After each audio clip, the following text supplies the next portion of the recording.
the major prophet kum chacha.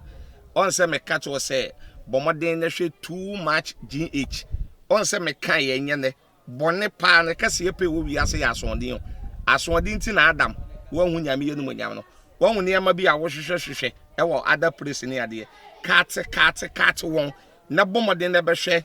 too much GH be hwe na subscribe bomoden o be hwe pe na wa ye subscribe o subscribe subscribe na subscribe na o subscribe a na wo benya ne ma pe a wo pe ne ma papa a wo pe ahwe nyame hira na ura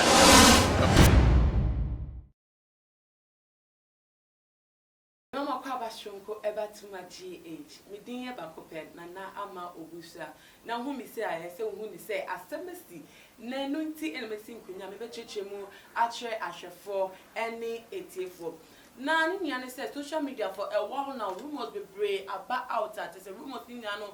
centered on GH1 presenter as is here they are promoting to general manager and the Eden na aba anamwa na rumors no omo di twem social media no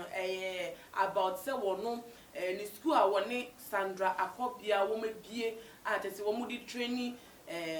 wo mo nda so bi say da chom some media personalities womonye broadcasters and presenters e wo TV so me bo dwuma ntese no modima so ne san se na ba na ma se sia de ye ka journalist e bitimi abonidin account o kasi obi square training for first enye strange na we na rumors na eba na ye centered say nkofo ka say school na bobie no do say ye nim say for media work say media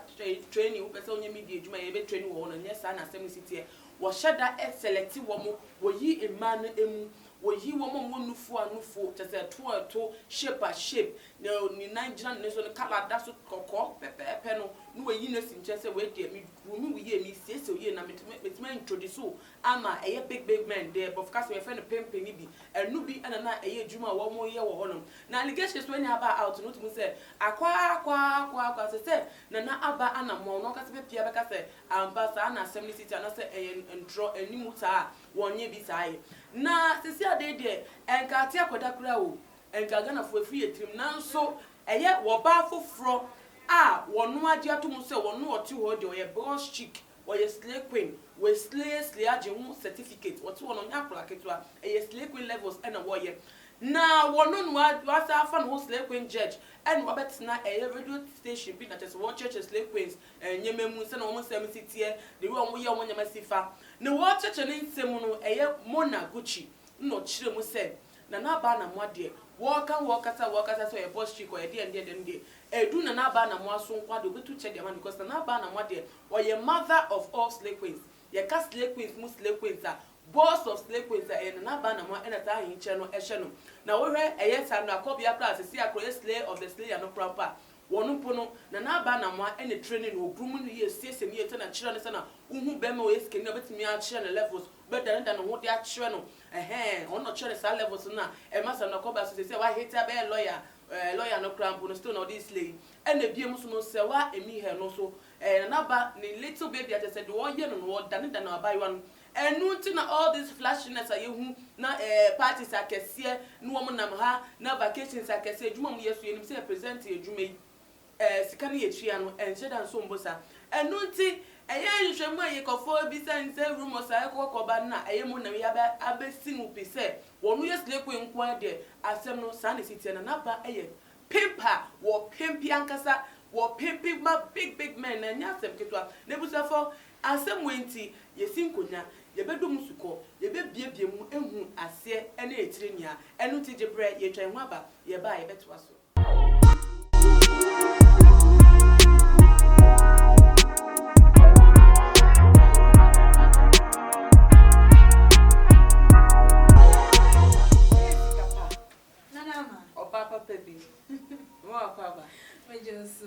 Hey, Ikia. Is that what dog me? That crap for me. Oh, Nana, meow. We are with Janita. Okay, so when you did, Namia do. Anybody else, Miss Mumoye. Ikia, you are a Mona Gucci. I would die if you get it to miss some of the betuja. fast slay queens won na ete for me mbem kakra ansa na wo hye nsema se krampo no bobo nsem bebre so efa wo mom ye slay queens wo mom ye slay queens se na wo ye slay queen wa o ye bia titie onyama wo ye etitie wo chechemu na ye court discussion mu e de no super county se o tv sa nchiremu na me de ahya se dia ma no ebusa mami mbra wo so biem Okay. Saina eye mo na eka a wo tu chede ama eye na aba na mo a ensem wo ka fa no so wo no emma na te se yehu omo a se bi cra form as role model say obi wa say me pese me presenter te se sewa amihe obi pese me lawyer te se Sandra Ankobia na se si a no ye slave queen no be allergy say se yehu omo ni nyama shepe na omo kra ni te se vacation takete na omo konia no eye pimpi adwuma ya bi ene omo de ede omo ho de na odin fa sa asem no Nana ma me na makunya iso ede ada eye wetie for mechia wetie for na ma wo mo so aha na nana ma asema ubusa mi we enya asem fufuro eri kan say ye wo na enye mi na but mo say ahwefo no mo de omo ateso mo nya sure say obi abesi ni bi nana me there o mi ntwawa no aje we start course so uhu obi na uhu ne say nipa we oye adwuma fine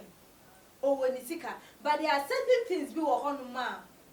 like you don't expect any nipa edi ni sika be are you getting it and am say wo to wo sika wo bibia wo ye wa adwuma wo sika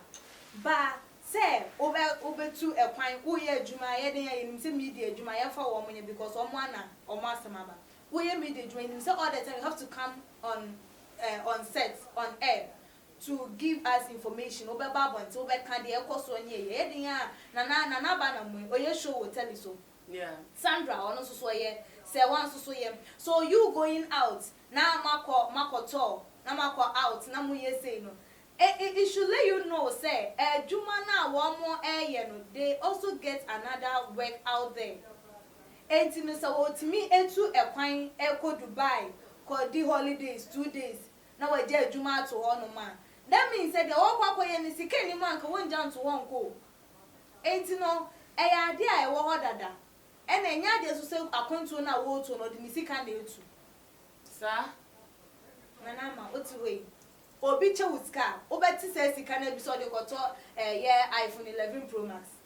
see e de a chemi sika onya no fo de o se na odi no fo sa nana ma wo budget o wo bo mpa ye ready mi heska mi di yese no obi aba no a che wuska o so o menye ska we nko ade me bo mpa ye nya me de ba ye ntino na ma ye den me fa ngongoto iPhone na me news me sa bo mpa ye foforo be sa aba enti mi tie o ka se ya o pa che se sa excess spending no enu enti enu a excess spending na enu enti ena omu edu omu hura display to say will be bad bontin ebebeka and this Monaguchi is so no or say wo ye boss onwa mu ye slave queen onwa mu ye slave queen na ye kan penufo kan omu nsem se bobochichi ofin so beka cho say dem chemewa ye nji na chinye ya tia na so so aba bontin wo ka se nyina tu an wo tu che edema ye nua aba na mo ene ye se ye nua Sandra Ankobia onu bodo ye slave of the slayers so say one enti no ya de ekoso enti wo kan ni kwan say ye gina chinya anya say ye dream utie mo na ne kasa o kasa yi a o ka say wonu de bebi o kra sisi a onu kra ye boss yi krambu no nani da nana aba na mo so o ye role model onu prince ba produce level because say bi nana aba edu e wo slave queen levels no e chen so wa bro mu nya so enti no fa no mother of slave queen na we yi oti we mo na yi oti we se na o sitie wote ho wo ba besia wo henu nufu ajega otu se nya asem ketwa no ka se nani eda nana aba na mo aso no eno so no o he obedru oh dru don't mean dru baby anana aba na mo adru no enya de se mo na wo nana aba wedru hin oh na ma obi o ye general manager o ye manager wo ye GH1 ba with me free one tama wonya nya manager no krampo no obi a who host program ba with me free yes set and also with me etu kwan court na baby 1 month 2 weeks e wo mo say juma bia wo ji leave e wo leave yeah e wo mo say wo ji leave near iba na me Ade adwuma be nko adwuma bia ye den at least ye ma hu say a year o kwa 1 month leave ana enti no wo de from January to June wo be ko leave do saying wo ko di 2 weeks mienu e wo January to June na 1 month na so yin June to December wo be sa ko ade won ko ade nko na who say ensem kika na to say won say akwesa atesema na sisi a ono so aba stake on abeka enti ya ensem kika na bi because na ba na moye wo no the presentation wo ye adwuma media personality wo ye adwuma wo kasa o je adwuma na otum say na no ate na no asem ye de onim kasa adwuma no wo no ho de wo experience obi anka say wonim adwuma na ba na mo is like obi a mepenasem I really like her. Said they were yen Nyoma or Kata from TV3 from the first day I no. Like I just like her, me penasem with how he like she does her things on set and all those stuff. Me penasem, but menka say because of in the modern bar war yen like maybe say me say the modern born to me fast and fast so then everything me they are but Nana looking at things surrounding her. Nana at least. The cars, the UK trips. Nana ma. And when sika obia like Dangote mo one mo sika anything so bit me talk as 2 3 at least kwampo no one kwampo no mundru Dangote mo o share de by your footballers near yima omutimi talk as omutimi to dan omutimi obia nka se wontimi ndru that side and also wontimi embro obi ontimi nye obetimi ayama na bro but like omo di na china omo so like they are doing the same thing and then ma wo hunu say this is what they are into. Are you getting it? Asemo mami kan ingofo comment bi a wo mo de eto a na efa and komo de see akakra mi ko kan comment be sa to aso we efi mami adjoa Selena will say no wonder how can you be working in a media house where you are paid at most 2,000 and can afford the latest versions of cars, always changing houses, boutiques, and all those expensive expenditure. No wonder. I believe this very, very well. No, see what GT pa say. And some Mona, Gucci Mona Gucci there to the no GD pa because ono they were dream say na media house. Na sentem kra DH1 crack or bankrupt it may for create done free home. You be see a ketri amma. Never the sign and uncofo when kuto sa wa mi he and nana ba na moy. Kuto that's what DH1 so complain say sikasama e basa. African na spend the night kesi African na level na no da se wa mi he ni 30th birthday. Ka no what team enya se kito ye bone bo kire kwa o ka ni pe bo mu kra 5 years kra untumi hu se na ye onya ka na so still no okra ka no etuwe do tumu se asem na kire na adwen pa ma me adwa se asem na kire na adwen pa nti afei na mo na ebie ensem eni so e de a kire no ma me kan eye efie du twumu aso dia wode about say really so all this for what? Vanity upon vanity. Remember, whatever you do, you will die and leave all this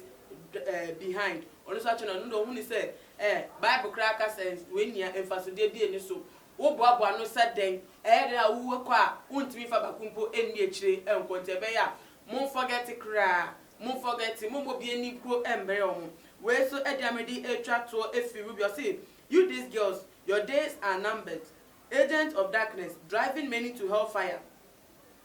All because of your greed. People are looking up to you and see the kind of lifestyles you have. Your end will be pitiable if you don't return to Jesus now for total deliverance. We're on the platform platform for evangelism. Man sakram pay your shuntema. Nan ye juma moody. Na mo train ma for fraud. There's a young woman money dam sunya mo show ma kwa some moon just steady. And yes, I used to but see a mukra po de master ebe mobo. O de yemfa comment ni enso na eki amisa na o chebi. Me still adibitri madwin. Chi madwin pa. Tana na ba na moa wa ba ponten. We be bie school. Already no kita medjuma enya hwe krampo no nim eye popular face. Okay. Enti e do betuma nya endorsement. Obetuma nya other deals. Enuti ni sika sem de me de be si ene me fa bibi fofobia enter ni sika sem ye. Na wetimi abia school na school we bia wo dey training for na test allegations ba na eba say wo school yi po no enye training bia na wo training ene agechire bia na wo dey kire na ye ma na wo mba ho no na wo sa siesi wo groom no mo e kire wo sa na ye ni sikani nante ni se na sa pepiom na be si enne wo ma monti be yi no e me yi ano e because ye digu no fi ni school no ye no se digu fi adenti na wo ha wo me yi ano e nana ma on se ensin bi wo hono ma u ba abonti a u ba be chemu sen obi anka se sika na wanya no anase sika na wo no like bibi fra na se yo ni sika na de obi an end out e wo that side okay but here won be yi ano no eno ena ma wo hu se asem a ye kan de ato ne so na ye no kre uya no wa ba abonten ya enti ade de ya kan ho asem ba ko ya ka mienu ya ka miensa enti wo pa kwa posisi endru science na wa ba be yi ano at least what baba be can be anything ya wo nkrofo mo looking up to you ye like oh my father will say we am role model na me hwe me suan na de bia ye kan ho asem ne ye kan ho asem e na wo ba hwe ene me hu na wo no nsa ade achi me hu no wo yese na ni nyina ye kan na wo o ma bonten e me ka hwe me a me di wachi de na nkrofo be kan oh say o de wo e ye no abie no nti na wo ye den so no o supporting no are you getting it? At least come and say something say the be ya one so mo looking up to you no mo hu no say oh the year count to me ma me so na the year count to any person esi no so no enya no kra no nti na wa ba be yi wo wan no ye ebi wo ho no ma no ye bi wo ho no ma ni kwan say bi a wo ba bontin be ye yi ba ase bi wo ho no ma wo so ba na wo be odi ye e be betu ye no nti na Ghana for ebi no hu ni say silence means ya went no won kan oh ya went no kan on because egu ni school eni mas egu school eni mas it at least brabontin be ka bibi okay enti ni say ye ka go so no why ever man the back kwan so on bra school no na training because so ni say wo ba wan sha na wa kwa pempene de na ma wo ebe skapa mi ncho no ba oni say say a ye system ye wo nu so obi kra te say ade be mpo no ye na ba na mo na mo de no ho obi a wo ba ko de nke ni say oba wo ba ko kra wo bre e wa babam wanu aduan ko be di kra ye bi wa ye de struggles and ye de tag wo no etimi ade no ho wo rest ne spendings ne levels a be bi otimi tu kwan kofa ne bakra he se aka ne ba pa akokra e wo England a o tua ne ma me hwe no o tua fees e de man wo ho enti obi hu sa kind of flashy life na ebetimi abade ni so okay be be be am I don't care the yan say me ma ben na ba na mo am me hu de o ye eno ni mo ni vision oni vision de bebe bia me fa ne sa kwan bia me fa so a me di be di ye me so me di be come ni me so me di be come ebe skapa na wo vision na we use vision aso na wunya ho fa so de we mo so mo kra vision enti say vision na wa build up to our dey do sa purpose enti omo vision nko na mo ye wadwan na ba na man vision say o ye presenter we do presenter mu but still na mo keka amanfo so keka say pempe adwuma so ka ho ana say wono anka say ye slave queen ono so ton bia me ka o ton bia say o te asi a wono so ton bia zia no odi nya ni sika no eno nti nana ma mo na kasa ye no or make some statements be say ye wo fake slave queens and ye wo mo a they have the 10 omo wa ade no but omo do that standard na wo be hunu say ade wi ya wo no betimi ato as in fake ne ye say obi wo hono ma wo ni ne ho hwe oboro na ode abe slave and obi wo hono ma wo sika no owo ade no wo sika no ba sika wo no entimi nkonkoto Range Rover ba wanya Range Rover wa be posti eno ne ye wo mo a odo se obehu so wo ba no mebi wo hono ma you doubt say why then when ya sa de na chese onkofo ne bo no ene wo bo wo hono ma wo no de wo sika wo ma ni busu a obetimi a showcase obetimi ato car obetimi ato jet obetimi ato bibia esa wo enkofo wo mo ye de wo mo eboa no enti no eye normal se wo ye presenter wo bo no homodi wo ye say by yes 20 it could be say you betimi a classify no e wo say o wo sika obetimi a ye ni bibia by yes to she does the slaying. She does the slaying. Ekes kapa me ba assembly so any fe no enchato. Who say a society perception about a ma wo mwawe ya. Nanso wo metimi edi career change ho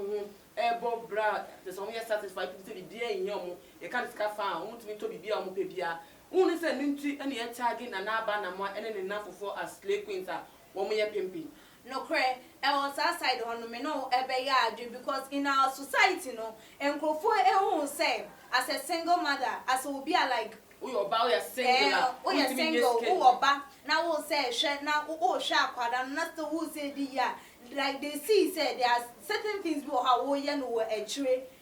No ene this sika no bro. Enye obi a na ye single mother. Obi ene bua no bo ho no na dwumaden. Etimi ebua no ma ne dru science. That perception e de ewo ho. That perception no. Eno de ewo ho no ba enye bibia na wo say ye di ya adwin esisu say because of say we single mother nti eni kwan say otimi dru some person. Eno de say ye dwen say we are wrong about that because bebre na etimi edru person bia ono na etimi ayem dodo na hu ne say like oba ebetimi anya yapadem obetimi anya bibi wa abrabo ma edi say bia be ma won in chen. Yes. The interview bi say question is say o hwe o ma ye bom dum ha dodo na enware ye.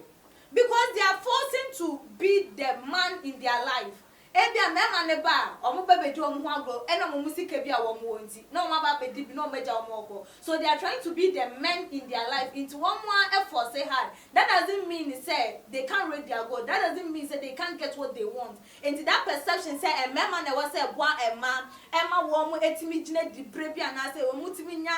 ya properties ne de keka ho no. That perception ne de yenyin free ya adwin because a mema betimi se be metimi onu kwetimi gina eye na ade enya ni sika sanso na oban so ebetimi agina aye na djuma e de enya ni sika ebusia fo otimi ze kia sika ba de ye jan na no de ebesi obeka akọ me na mesi ni kwan eluti ye de besi ha na ansa na ye beko no kan hu ni se adwin bia wo fa eye nkoma ye twetwe wa na se eye story no ho no betimi e da tudwa e Tuma GH ye comment section e biem so no video we obetimi da share ma adofo bi so for on all the social media platforms say Facebook say WhatsApp say eye Instagram e bia obetimi a share wo hodom na si adai kra Tuma GH e wo Instagram a honom so no obetimi afolo e wo Instagram page Tuma GH _ Midi edena na ama owusu ekias kapa enam ne twetwe nkomo ene aha na edi besi makram fitiani asese ne din ene your friend say mechanic na prophet kumichacha ma sesa me YouTube no ba bia me hwe bia ma change afro ene maba Too Much GH hwe na prophet kumichacha me so me hwe